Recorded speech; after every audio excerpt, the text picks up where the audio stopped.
Alright, yo, what's up, guys? So today I'm going to be talking about tuning in Southwest Florida. So, the update that, gave us this little bitty boy right here, we got something called tuning. Now, not many people have been making videos about tuning explained. So it's explaining what individual options do. I have played around with it a bit, at least videos that haven't caught the algorithm.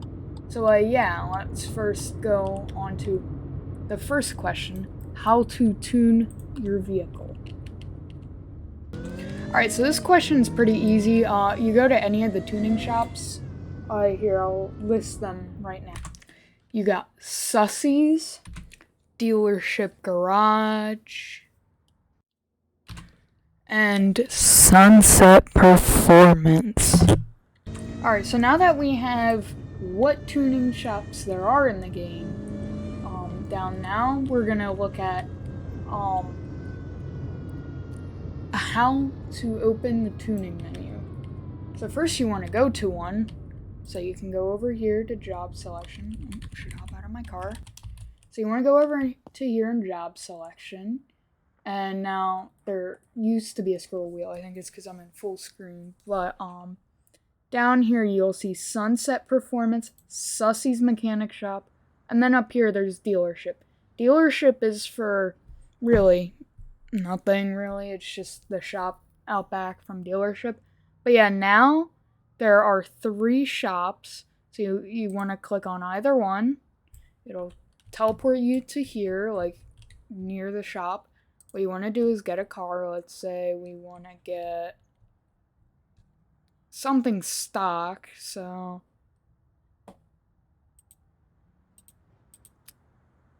let's say you want to tune your Lamborghini Urus, for instance. This is just an example. So we drive in, you don't have to back in. So you go pull in.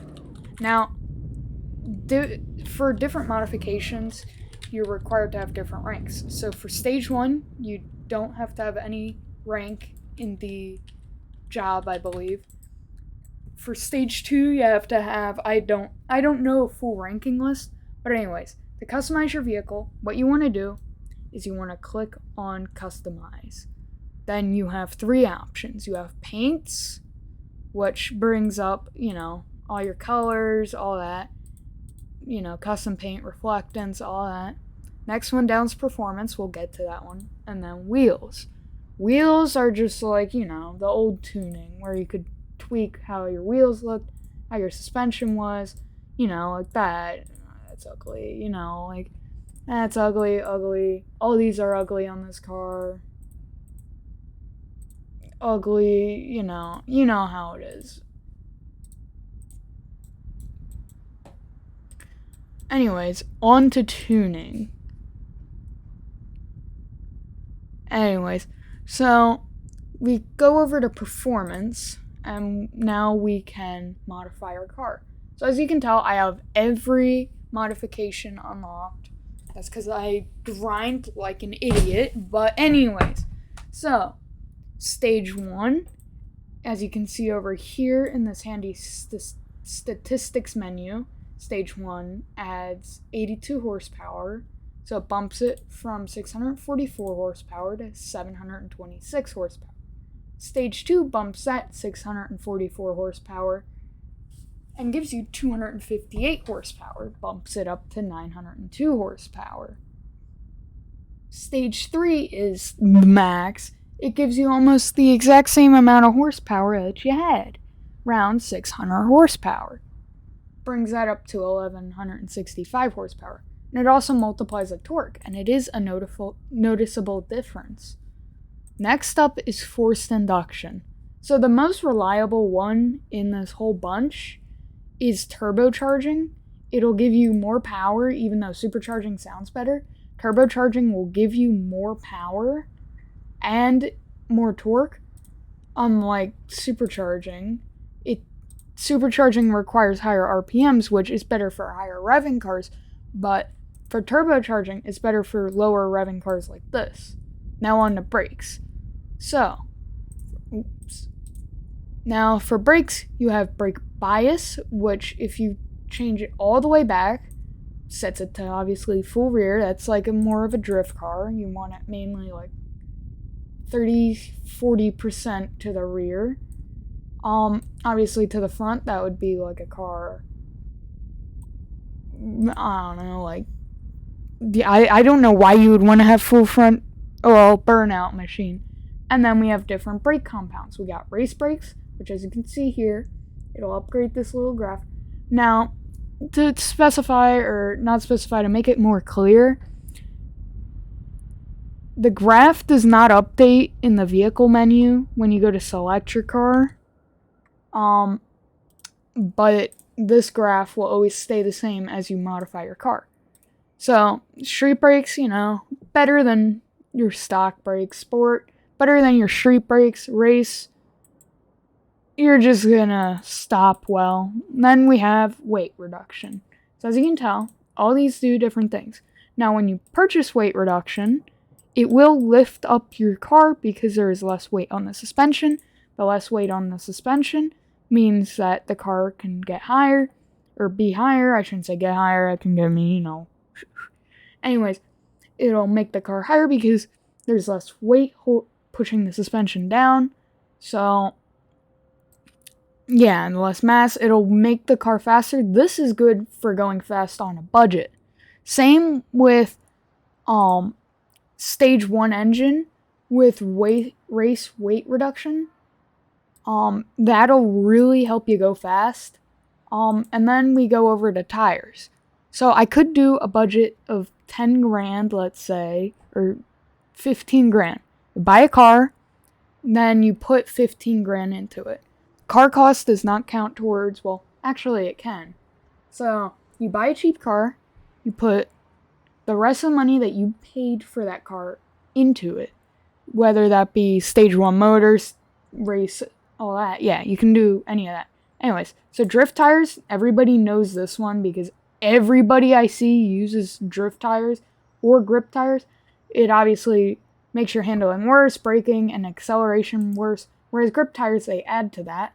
Grip tires help you, go fast. Like, your tires won't spin as much as drift tires. Now, in certain cases, your car will have enough power and where it'll go fast. Like, the tires will spin with grip tires because you have too much power for the car. Now we're on to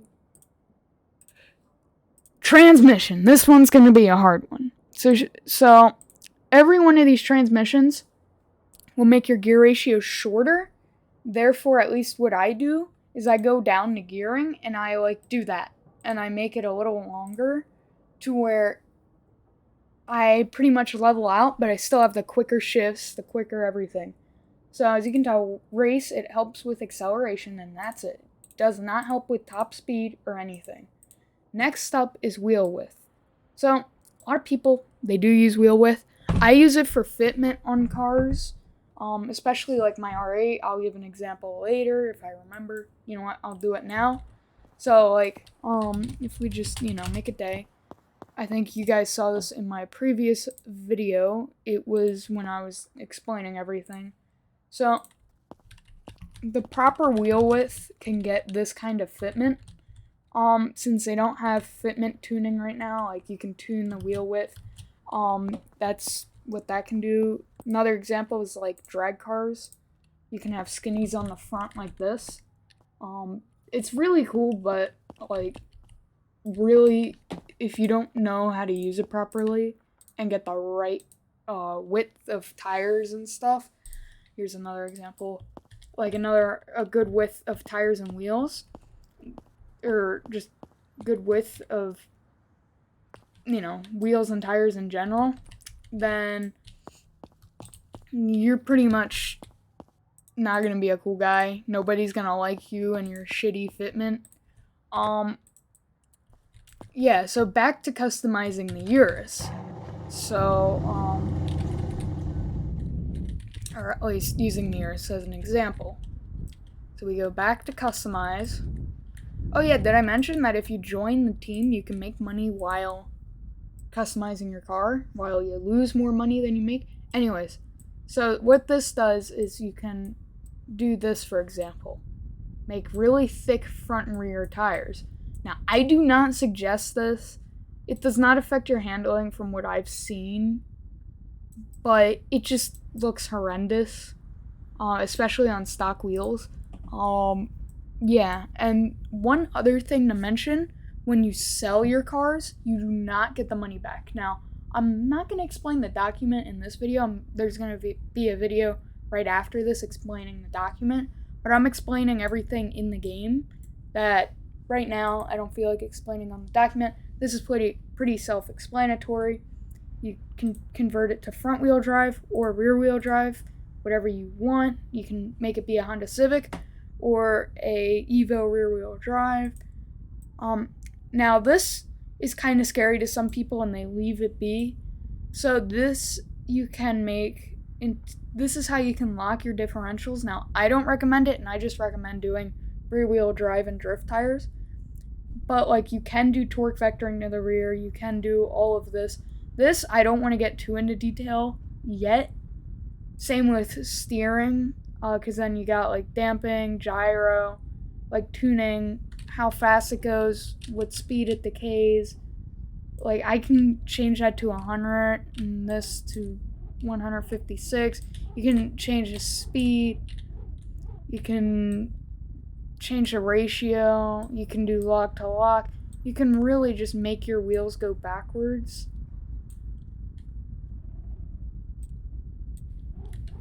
Yeah, as you can tell, you can... And any car with all-wheel steering, you can make it into a helicopter by doing this. So I don't recommend this, because if you don't know how to use it, your car is going to end up like this. It is kind of fun, and it does leave some funny marks on it.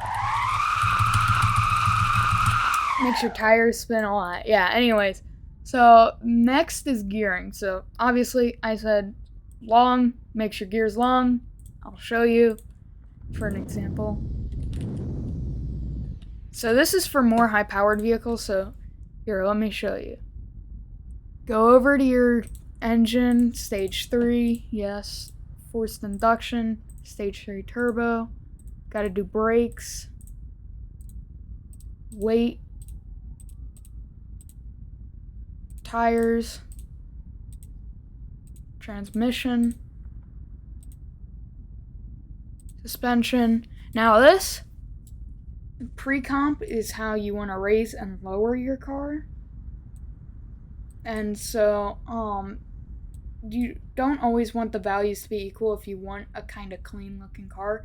Stiffening and dampening. Dampening is like how soft it is. And if you have stiffening at 0, that's going to be really soft. If you have it at the max, it's going to be just really hard.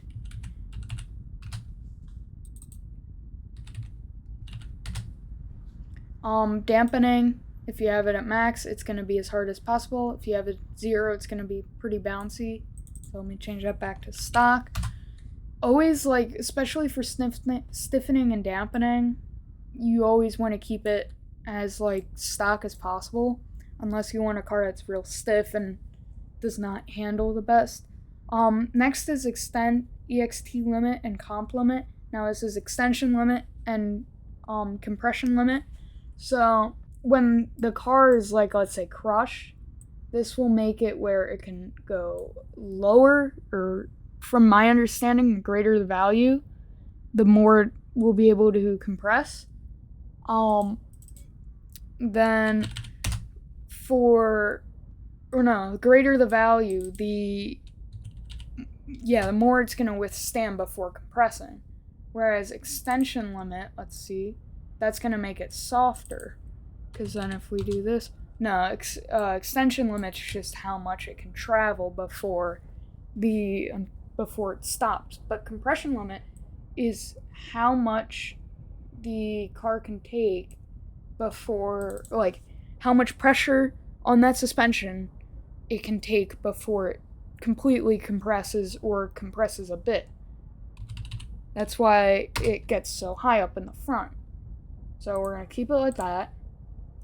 We're going to do wheel width, get that fine fitment on video.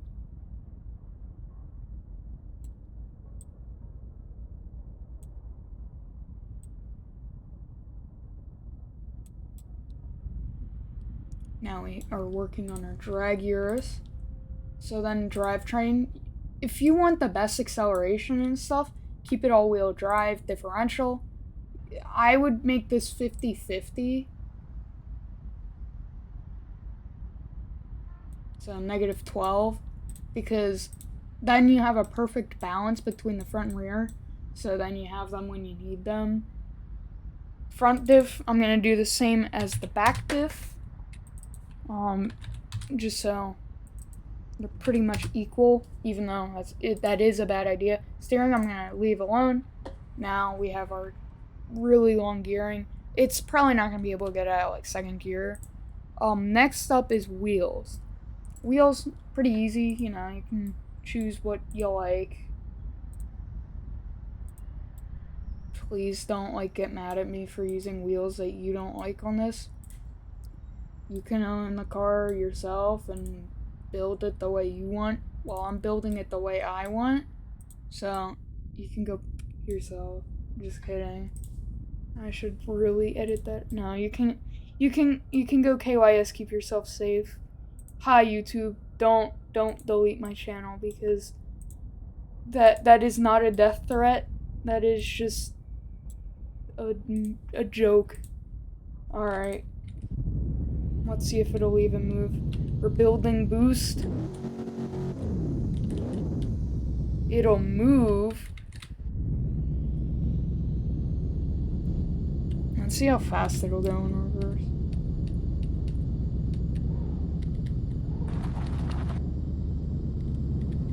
Yeah, this is why you don't want really long gears. You can do highway speeds in reverse. Let's see if it'll move. Come on, turbos.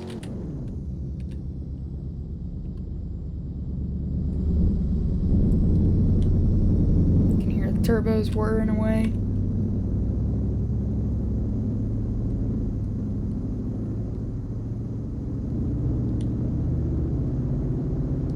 Yeah, I don't recommend this tune.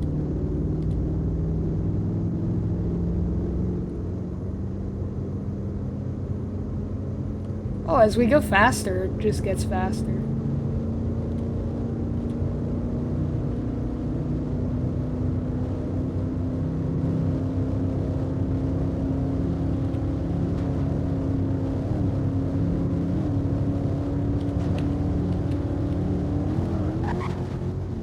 As you can tell. Yeah, now I'm going to show you the perfect gear ratio for drag and top speed at the same time. So let's get our Urus that we built.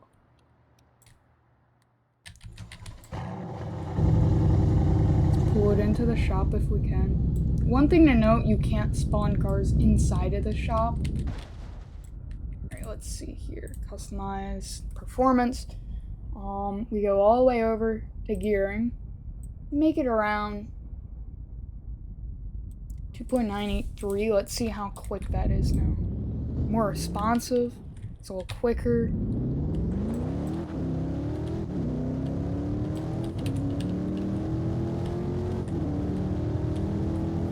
Let's see.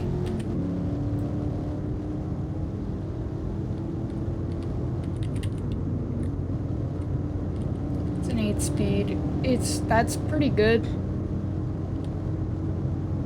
We could do it a little longer, make it do I don't know, 60 in first gear.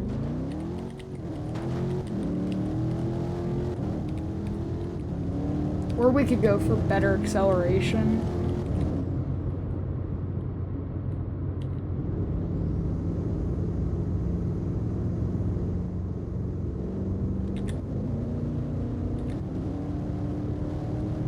So this thing's really quick, even with longer gears.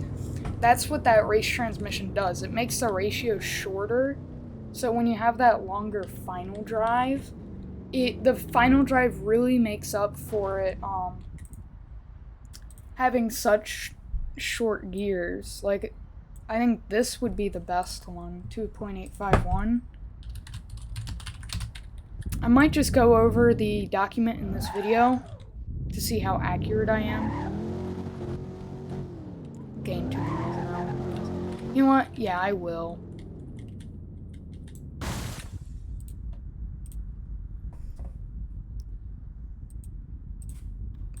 By the way, there's a new Southwest update coming tonight. I'll try and make a video on it. 50, alright, I need 10 more miles an hour.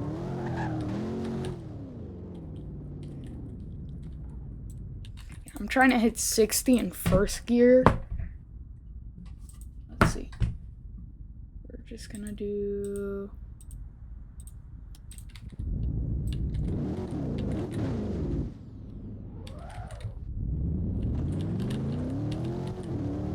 Yeah, that's good. We did round 57 in first gear. So now we're going on to reading the document. Document that many people get confused on. The document on how to tune your vehicle properly. So yeah, really I'm just going to use that to get fact checked and owned by people that are probably way more knowledgeable in this department, even though I've been studying cars my whole life. So yeah. To my desktop, I guess. Yeah. Alright, so now that we are, well, on the desktop, let's take a look at the tuning explanation. So, 1 to 3, higher stage, more power, base engine makes, without, like, turbocharging, supercharging, all that. Both Stage 1 through 3, both turbocharging and supercharging, increases forced induction boost as stages go higher. Already said. That really applies to, especially if your car's already a turbo car, it'll really affect it. But if it's a naturally aspirated car, it will affect it, and you will have that. But anyways, brakes, stage 1 through 3 for brake power. Also includes brake bias adjustment, allowing you to modify the percentage of brake force between the front and rear wheels. That's like, if you want more of a burnout machine, you put it towards the front. If you want more of a drift car, you put it towards the back. For when you lock up the rear wheels to kick out the back end and get oversteer. Weight reduction from 100 pounds for weight reduction is 100 pounds for street reduction, 250 pounds for sport, and 500 pounds for race. So, like, this car is on race reduction. I believe so, at least. Might not be. Could be faster. But that makes the car lighter, which will make it faster. Alright. Tires, they are self-explanatory. Drift and grip tires, transmission, street, sport, and race, decreases shift time, like I said. Suspension, without the Game Pass, you may modify ride height between stock, sport, and race, as you were able to previously with the Game Pass. With the Game Pass, you are now able to modify a number of variables for the front and rear individually. Stiffness, you know, how stiff the suspension is. Dampening, adjust suspension dampening, example, how quickly the suspension returns to set ride height after hitting a bump. Oh, I forgot to read example for stiffness. How much the suspension travels when hitting a bump. Self-explanatory. If you have a very high stiffness, it won't travel as much as if you have a very low stiffness. A very low stiffness will make it really soft. And here, I'll show you an example of a really low stiffness. That is what happens when you have a really low stiffness on a car. Anyways, back to the Urus. Get the Urus back over here. Yeah, that's in the Strigid Discord. Dampening, adjust suspension. I already said that. Pre-compression, or pre-compress. Adjust how. Compress the spring in the suspension is by default ride height, increase, decrease, all that. Without adjusting the stiffness value, extension limit, how far a suspension will extend without any weight on the car. Like I said earlier, like if you're going on a jump, like I was thinking earlier, like if you go on a jump or something, or if you have the car off the ground, the wheels will be more positively cambered as if you had it lower or something. Yeah, lower would have less positive camber when you're not like up in the air. Compression limit adjusts how far the suspension will compress when completely bottomed out.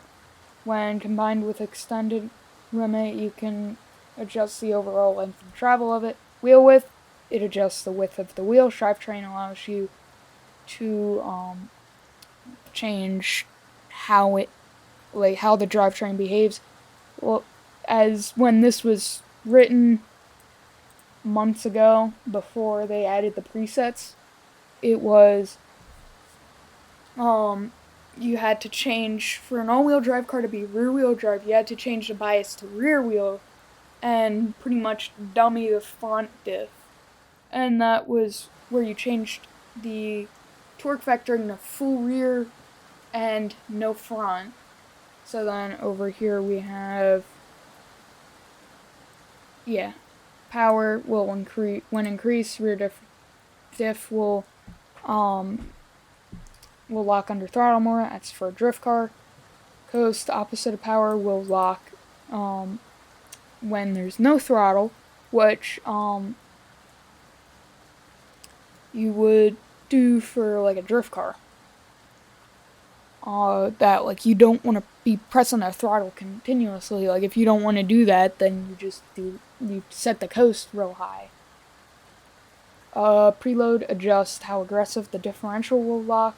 For example, like when you first start off, or not even when you first start off. It's like that from the beginning. So if you want it to be like a drift car, you set it real high. If you don't, you just keep it either stock or you set it low. Steering, steer speed, return speed, how quickly the vehicle's wheels will turn. Return speed is how quickly it'll return to it being straight. Steer decay, it's like when you're doing, let's say, 8 miles an hour. It might be different from 18 miles an hour. You might not have as much steering angle as, say, when you were doing 8 miles an hour. Steer ratio, ratio of the steering rack by default is set to 9, giving it a 9:1 steering ratio. 9:1 ratio in simple terms means for every 9 degrees of the steering wheel turn, for every 9 degrees of steering wheel, quote unquote, steering wheel turns, the wheels will rotate 1 degree. So yeah, like for every 9, I'm guessing, every 9 degrees that you turn the wheel, every 1 degree the wheels will like turn. So like if you turn left 9 degrees, you're turning 1 degree for the tires, because there is some mechanical loss.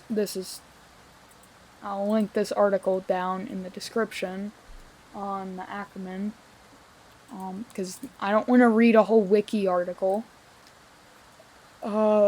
Steering dampening, like overall dampening, if you want it to be like softer across any range of speed. Steer aggressiveness, opposite of steering dampening. So like you want it to be more aggressive, you turn that up. Min steer decay relative to steer decay, it just adjusts how much you would like the steering dampen, set at the speed you set in steer decay. For example, blah blah blah, steering adjustment of, or gearing, adjustment of the final drive. A longer gear ratio will give you a higher top speed at the cost of lower acceleration, and a shorter gear ratio will give you faster acceleration at the cost of a lower top speed. That's pretty self-explanatory. If you want to go fast for drag racing, you want to have it more towards short. If you want to go more top speed racing, you want to have it towards long. Because drag racing, it's all really about acceleration and reaction times, whereas high speed racing, or not high speed racing, but like flat out top speed, it's all about your top speed and your top end. So you want to have less lower end acceleration. So then you save all that for the top end, and then you also have the higher top speed, and you will go faster. But anyways, that's gonna conclude this 30-minute video on the Southwest Florida tuning. If you like, subscribe. I guess if you want, almost that big, 6'9" number, whatever those mortals are talking about these days. But I'll see you guys.